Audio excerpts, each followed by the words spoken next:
Vous êtes-vous déjà demandé à qui appartient réellement le marché Momboué? On voit plusieurs bâtiments qui sortent de terre chaque fois. Il y a un incendie, puis un bâtiment est vite reconstruit. Des gens sont délogés d'un endroit, puis relogés ailleurs. Il y a un tel qui vient pour construire quelque chose.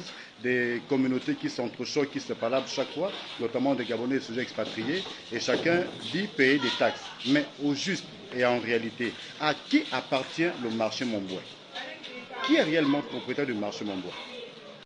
On nous explique comme ça qu'en fait, dans Montbouet, ce n'est pas un seul propriétaire, mais plusieurs propriétaires. C'est-à-dire, il y a plusieurs bâtiments qui n'appartiennent pas à un seul individu, mais à plusieurs individus. Il y a par exemple des bâtiments qui appartiennent à un certain Abipsila, un autre qui appartient à Sedoukan, et une partie du marché qui appartient à une certaine Patience Dabani. Dans la partie qui appartiendrait à Patience Dabani ou qui lui appartient carrément, avant, ça aurait été un marécage ou des marécages qu'elle aurait remblé avec l'aide de pouvoir public, parce qu'il faut comprendre, son fils était encore au pouvoir. Elle a donc pu s'arroger une bonne partie de l'espace de Montbouet, qu'elle a fait rembler, travailler. Et pour ne pas se mettre même aux avant-postes, selon nos informations, elle se serait adjointe le service de l'une des communautés les plus fortes au marché Montbouet, la communauté malienne et la communauté sénégalaise. C'est ainsi que ceux qui ont été pris en caution, euh, ceux qui ont accepté de travailler, soit dit en passant pour son compte, auraient chacun donné une caution de 5 millions, 10 millions, 15 millions, selon l'espace qu'on voulait occuper dans la partie que Passant Dabani s'était arrogée pour elle-même. Voilà donc aujourd'hui, une bonne partie du marché Montbouet lui appartient, et dans cette partie, ni les impôts, ni la mairie ne prélèveraient des taxes. D'autres bâtiments appartiendraient comme ça à des sujets libanais. D'autres bâtiments, comme je le disais à longtemps, appartiendraient à Sedou Kanou, à Liban Suleiman. Et ces deux individus aussi, ce serait adjoint le service de membres de leur communauté qu'ils auraient mis aux avant pour ne pas apparaître eux-mêmes au grand jour. Là aussi, des cautions sont payées. Et là aussi, ni les impôts, ni la mairie ne pourraient prélever des taxes sur ces personnes. Ce qui fait que quand on vous dit, quand un commerçant expatrié, par exemple, vous dit qu'il paye des taxes, il faudrait déjà se demander à qui il paye ces taxes. Parce que tout l'argent prélevé au marché ne rentrait pas dans les caisses du trésor municipal. En parlant du trésor municipal, là aussi, il y a une autre niche parallèle.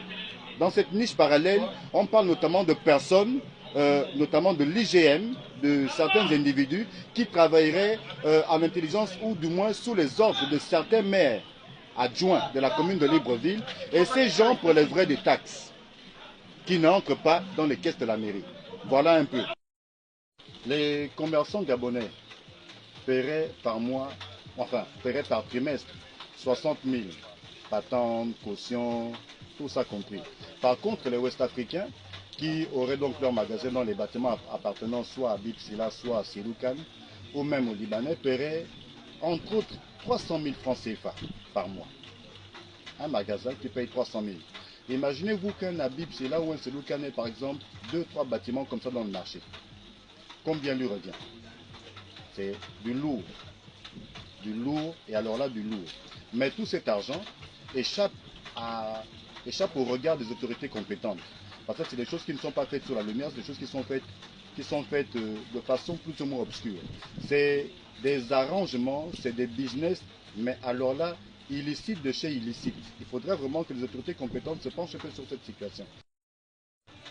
On explique d'ailleurs que certains incendies, souvent survenus ici au marché Montbouet, auraient été provoqués par des tiers qui se seraient ensuite arrogés ou qui se seraient attribués la propriété des espaces incendiés pour y construire des magasins dans lesquels ils font louer des box au prix que eux seuls auraient la latitude comme ça de fixer. C'est-à-dire des prix qui n'obéissent pas aux normes, mais qui obéissent à leur bon vouloir.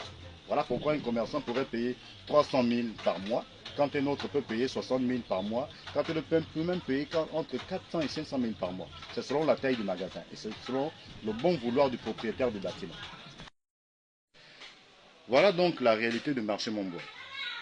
Raison pour laquelle, quand un commerçant qui a dépensé de l'argent pour acheter une patente, pour payer les taxes, payer tout ce qu'il faut pour régulariser son activité, et qu'on lui demande de libérer la place, mais il a du mal à le faire parce que quand il pense à combien il a dépensé, ce n'est pas évident. On nous apprend comme ça que les commerçants gabonais qui sont installés dans la petite partie rikiki du marché ont dû batailler dur jusqu'au tribunal pour pouvoir avoir le droit de vendre. Et ces commerçants qui payent donc 60 000 francs en termes de taxes, patentes, etc., mais trimestriellement pour avoir le droit de vendre eux aussi au marché Mombo. La mairie et le trésor public gabonais ne gagnent absolument rien. Parce qu'en vérité, le marché Momboué n'est marché gabonais que de nom. En fait, c'est un marché qui appartient à des capitaux privés.